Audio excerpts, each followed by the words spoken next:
పాలాంగిచ గారి చర్చిలోనంట ఒక అందమైన అమ్మాయి ఉండేది. పాలాంగిచ గారి చర్చిలో ఒక అందమైన అమ్మాయి ఉంటే, సరే ఇంత అందమైన అమ్మాయికి ఇంత అందమైన అబ్బాయిని చూసి పెళ్లి చేయాలని అంతకంటే చక్కటి అబ్బాయిని చూసి పెళ్లి చేశారు.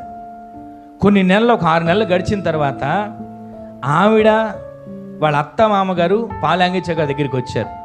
వస్తే ఒకప్పుడు అందమైన రూపం, ఒకప్పుడు ఒక అందమైన బొమ్మలాగా ఉండేది. కానీ వచ్చేటప్పుడు మూతొంకర పోయింది, కాలు చెయ్యి చచ్చుబడిపోయిన పరిస్థితిలోకి వచ్చింది. ఏమైంది 6 నెలల్లో, ఏమైంది, ఈ విధంగా ఎందుకు మార్చబడింది అని అక్కడ పాలాంగిచ గారు ప్రార్థన చేస్తున్నారు. అయ్యా ఏమైంది ఈమెకని చెప్పి దేవుని సన్నిధిలో ప్రార్థన చేస్తూ కనిపెడుతుంటే దేవుడు ఏం చూపించట్లా.